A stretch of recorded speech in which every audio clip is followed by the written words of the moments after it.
Thank you very much. I don't know quite whether I can top that. If there's now an expectation for a stream of profanity, I'm sorry, I'm going to have to let you down. I'm going to start off by making an apology, and they always say you should never start a speech with an apology, but I'm going to apologise because unfortunately I got here late and was therefore unable to join the panel on trade policy. So I'm going to apologise for that, and obviously because you're not meant to start a speech with an apology, I've got to apologise for starting a speech with an apology. I suppose also I'm going to have to apologise to Ruth, so I'm nudging you backwards a little bit, and I'm not going to try and cover ground that was already discussed earlier on with the trade policy. What I'm going to do is I'm going to perhaps take a slice of some of the things that I was going to say and expand upon that a little bit. And I want to talk particularly, following on from what Andrew was saying about our place in the world, I want to talk a little bit about our potential future relationship with the Commonwealth. Now, full disclosure, my mother's from Sierra Leone in West Africa, and I sit on the International Trade Committee, and I wrote a paper which I make reference to in the little article that I put into the programme.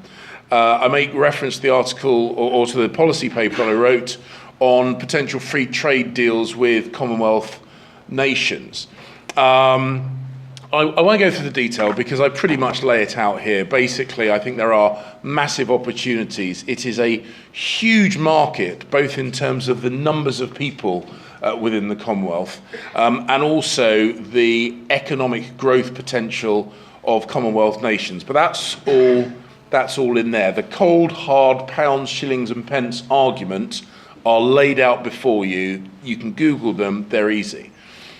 What I'm going to do is talk about something just briefly that I didn't focus on particularly in the paper, because it's one of these things that when you put in writing can sometimes sound, a little bit unbalanced. So I want to talk about our moral obligation and the opportunity to better discharge our moral obligation to many, many parts of the world.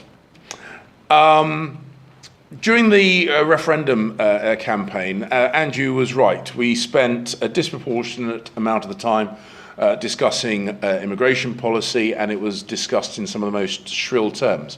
But I gave a speech, and I'm very, very proud to say it got almost no coverage whatsoever. And I say proud to say that it got almost no coverage because that is better than the other option, which was absolutely no coverage. So it was better than that. And I think the reason it got so little coverage was because it just didn't sit with the campaign zeitgeist of the Brexit campaign. And basically what I said in that speech is that leaving the European Union gives us the opportunity to reset the relationship, if not with the whole of Europe, but certainly with the UK and many of the world's developing nations. I'll give you a statistic. 2014, which is the last year that we've got figures for, the continent of Africa made $2.4 billion from coffee as a crop. $2.4 billion.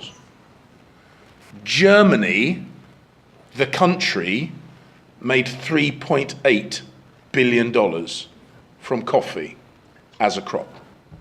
And the reason for that is because Germany processes coffee. It turns it from raw green bean into a drinkable product.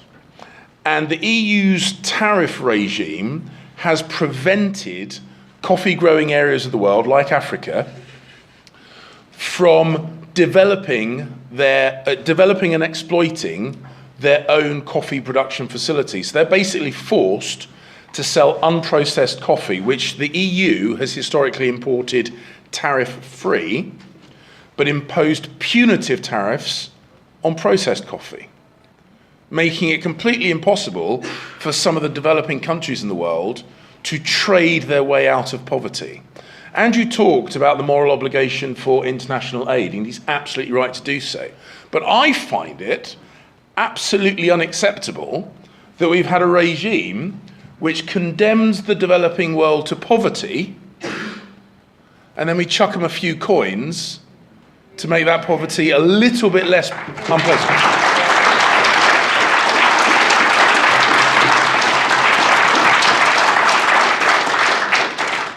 So what are we going to do about it?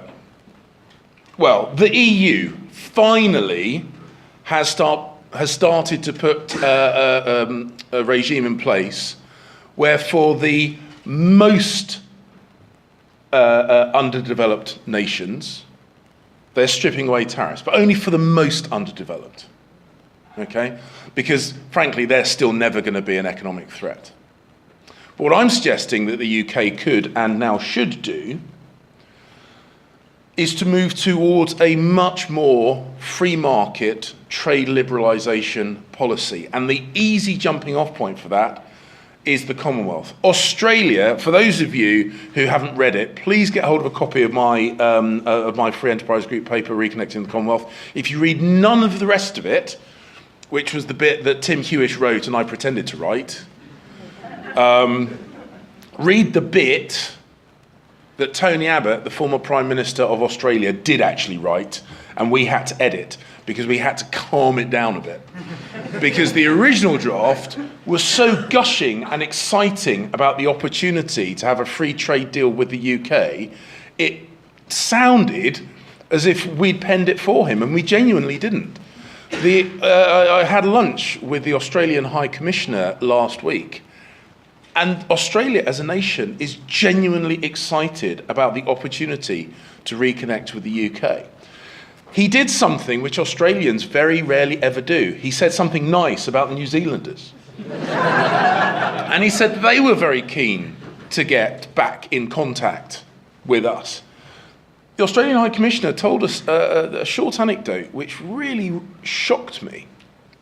He said his father, who again was an Australian diplomat, when his father made his first trip to the UK after we joined the EU and saw for the first time the Commonwealth nations arrivals channel had been removed, and it was just UK and EU and everybody else.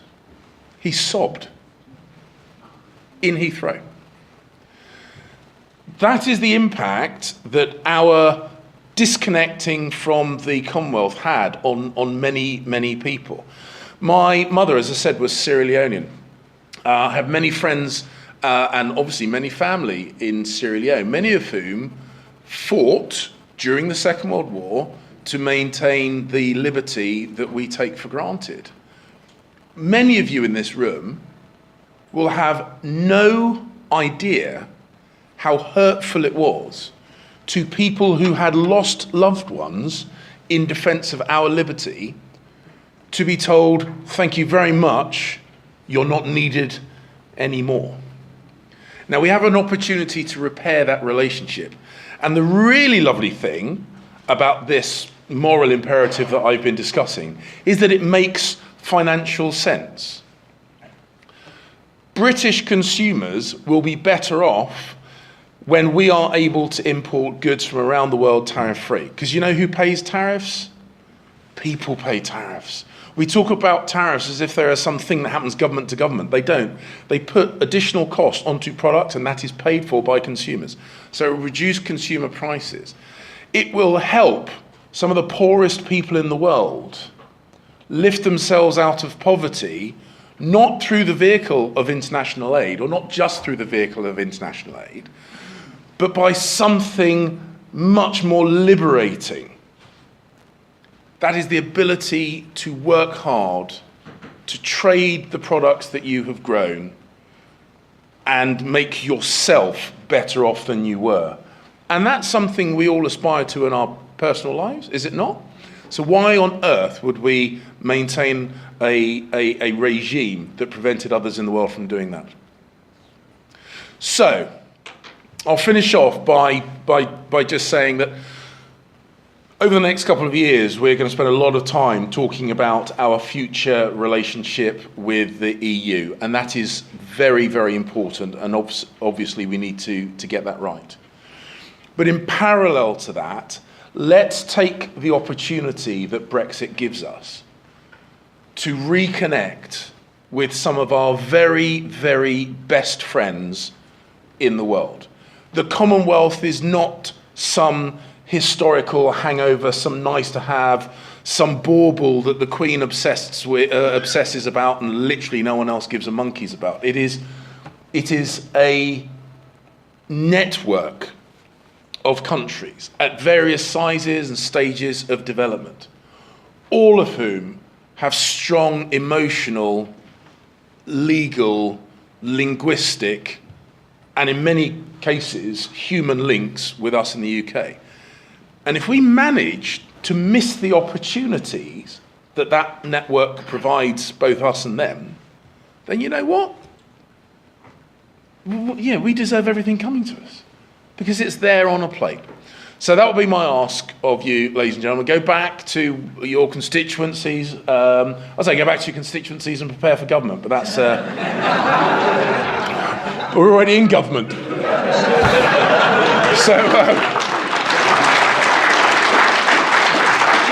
But go back and sell the message that our relationship with the Commonwealth is far, far, far more important than anyone has seemed to realise thus far.